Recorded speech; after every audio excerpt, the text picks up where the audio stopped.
beberapa hari lagi kita akan mulai melaksanakan ujian tengah semester. Bagaimana nih persiapannya mengenai mata kuliah statistika? Belajar bareng yuk! Hayu! Nah, sekarang kita akan membahas contoh soal statistika berdasarkan pola soal UTS statistika tahun-tahun sebelumnya.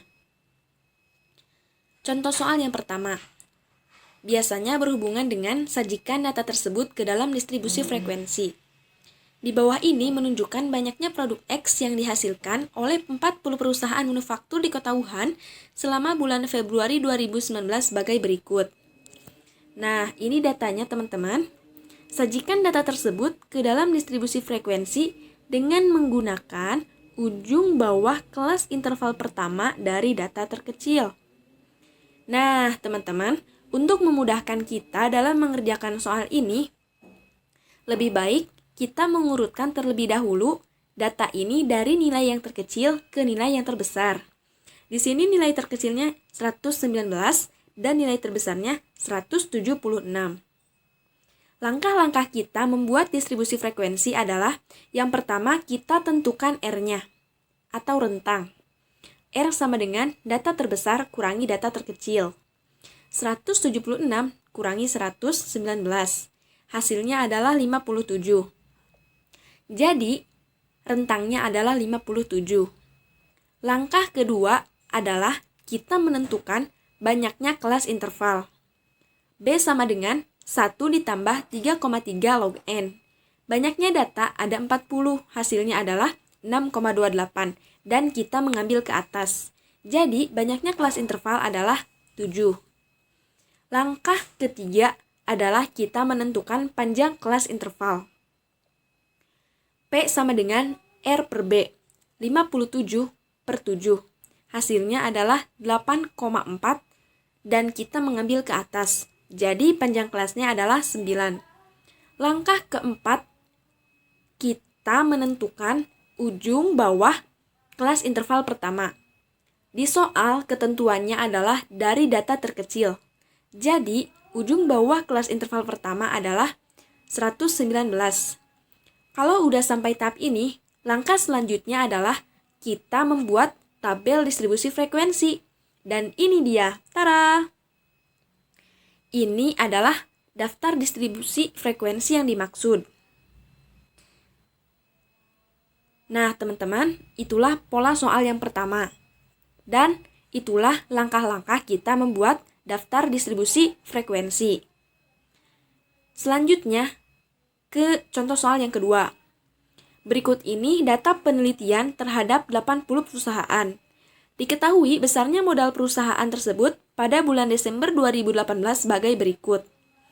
Di sini satuannya dalam juta. Ini datanya. Berdasarkan data tersebut, hitunglah rata-rata, simpangan baku, dan apabila 80% perusahaan tersebut dengan modal terendah akan diberikan pinjaman oleh bank, berapa modal tertinggi perusahaan yang akan mendapatkan pinjaman tersebut? Gunakan desil dan persentil. Di sini desilnya adalah desil 8 dan persentilnya adalah persentil 80. Langsung aja ke soal yang A. Hitunglah rata-rata. Nah, di sini kita menggunakan rumus yang sudah biasa kita gunakan. X sama dengan sigma FIXI per sigma FI. Kita kalikan dulu FI-nya dengan XI-nya. Kalau udah, nanti yang ini dijumlahkan. Udah dihitung sebelumnya dan jumlahnya adalah 7.992. Sigma FI-nya atau banyak datanya adalah 80. Jadi, 7.992 dibagi 80 adalah 99,9. Jadi, rata-ratanya adalah 99,9. Selanjutnya, kita akan mencari atau menghitung simpangan baku. Kita menggunakan rumus yang ini. S sama dengan akar sigma FI XI min X pangkat 2. Ini pangkat 2 ya teman-teman, bukan kali 2. Kemudian dibagi N kurangi 1. Sudah dihitung sebelumnya juga, hasilnya adalah 38.259. Akar 38.259 dibagi 79, yaitu akar 484,295. Hasilnya adalah 22,006. Dan kita bulatkan menjadi 22. Jadi, simpangan bakunya adalah 22. Selanjutnya ke soal C. Persentil dan desil. Pertama kita akan mencari desilnya dulu. Langkah mencari desil, kita tentukan dulu letak desilnya. Letak desil 8 sama dengan 8 kali 81 per 10. Hasilnya 64,8 dan terletak pada interval kelas kelima. Selanjutnya kita cari B, batas bawah kelas interval yang terletak desilnya, yaitu 106 dikurangi 0,5, 105,5. Jadi B-nya 105,5. Panjang kelas intervalnya 14, frekuensi kumulatifnya 49, F-nya 16. Langsung aja kita masukkan ke rumus, dan nanti hasilnya adalah 118,625. Satuannya adalah juta. Jadi, desil 8-nya adalah 118.625.000 rupiah. Selanjutnya, persentil. Sama, langkah pertama kita tentukan dulu letak persentilnya. Letak persentil 80 sama dengan 64,8, terletak pada kelas interval kelima. Kemudian kita cari batas bawah kelas interval kelima, yaitu 106 dikurangi 0,5, yaitu 105,5. Panjang kelas intervalnya 14, frekuensi kumulatifnya 49, F-nya adalah 16, dan langsung aja kita masukkan ke rumus. Nanti hasilnya adalah 118,625 dan satuannya juta. Jadi persentil 80 sama dengan 118.625.000 rupiah. Nah, jadi modal tertinggi yang akan mendapatkan pinjaman dari bank adalah 118.625.000 rupiah. Nah, itu merupakan pola soal yang kedua. Yang ditanyakan biasanya rata-rata, simpangan baku, desil, dan persentil. Kita lanjut ke soal yang ketiga.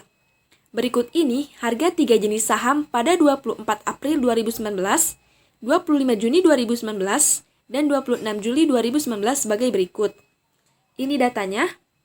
Kemudian, dengan menggunakan periode dasar 24 April 2019, hitung indeks harga saham gabungan 26 Juli 2019 dari data di atas dengan metode last payer dan PASC. Nah, teman-teman, periode dasar 24 April 2019 yang dihitung 26 Juli 2019. Jadi, kita bisa mencoret yang 25 Juni supaya kita lebih fokus dalam menghitungnya. Yang pertama, metode last payer. Nah, ini untuk last payer dan ini untuk PASC. Untuk metode last payer, kita itu perlu mengetahui sigma PT kali QO-nya. Dan hasilnya adalah 745.140.000 rupiah. Dan sigma PO kali QO, hasilnya adalah 675.280.000 rupiah. Ini untuk metode last payer. Nah, untuk metode PASC, kita perlu mengetahui sigma PT kali QT. Sebelumnya udah dihitung, hasilnya adalah 783.210.000 rupiah. Dan sigma P0 kali QT. Sigma PO kali QT. Hasilnya adalah 707.320.000 rupiah. Kalau udah diketahui, langsung aja masukkan ke rumus. Yang pertama, metode last payer. Rumusnya adalah IL sama dengan sigma PT kali QO per sigma PO kali QO kali 100. 745.140.000 rupiah per 675.280.000 rupiah dikali 100. hasilnya adalah 110,345%. Jadi, harga indeks saham 26 Juli 2019 naik sebesar 10,345% menurut metode last payer. Yang kedua, metode PASC.